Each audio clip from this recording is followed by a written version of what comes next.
درد گرفته. دستت بشکنه. یعنی دستت درد نکنه. این برعکس حرف میزنه. خیر نبینی. یعنی خیر ببینی. جوون شی. یعنی پیر شی. وایسه بزنم. نزنم. بالاتر دیگه خیلی بالاتر.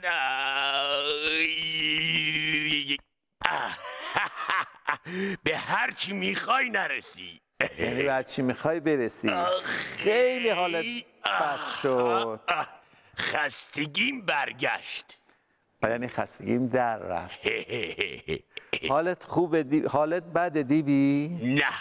یعنی بله. دیبی چه خبر؟ نیست. تلویزیون نگاه نکردم. آهان تلویزیون نگاه کرده. اون وقت چی ندیدی؟ 5 منهای 1. آها 5 به علاوه آهان فهمیدم چی میگم. نفهمیده چیه. کوچولوه دیگه. دیگه چی دیدی؟ تلویزیون چی ندیدی؟ بارندگی زیاده. آب فراوون. یعنی بارندگی نداریم. برعکسشه دیگه. همه مردم صرفه جویی میکنن. آخ یه ذره واقعا صرفه جویی کنید. مرغ چقدر ارزون شده. حالا اون دیگه همه چی ارزون شده. سال به سال ارزون تر. نه دیگه حالا اونا رو بعداً صحبت میکنیم دیگه. اینا رو داره راستشو میگه. یعنی چیز نیست. آره. خب دیگه چی ندیدی؟ بعضی کشورها با هم صلح کردن. به سمت هم گل پرت میکنن. شک میزنن. ترافیک خیلی کم شده. بله یه ذره زیاده ترافیک. بله درسته.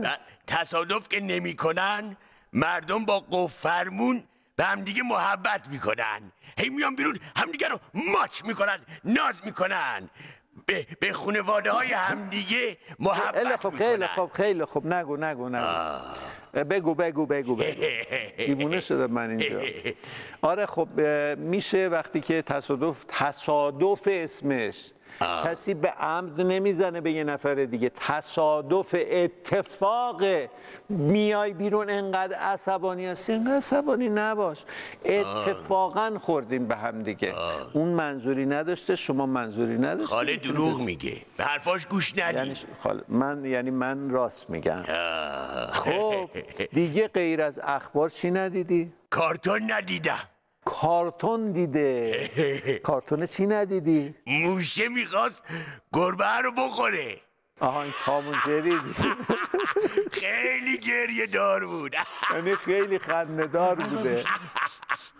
خیلی گریه کردم. خیلی خندیده. بچه بابا. خب پس همه چی خوبه. من میخوام صحبت بکنم. اگه کاری نداری دیگه. همه جا خیلی تمیز شده. همه مردم آشغالا رو جمع میکنن تو خیابون. بهشون نگو این کارو بکنن. آره یه مقداری بعد آشغالا رو جمع کرد، لطف کرد به مثلا شهرداری که همیشه این کار رو انجام میده، ولی مردم هم لطف بکنن واقعا یه مقدار آشغال نریزن. میگه جمع میکنه. دوست دارم خاله. آخ یعنی از من بدت میاد؟ جدیدن خیلی ماچم میکنی.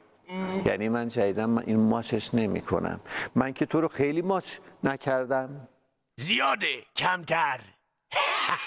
ماچ خاله ماچ خاله ماچ. ای قربونم بری. خیلی خوب. نکن. برو دیگه. عرض کنم که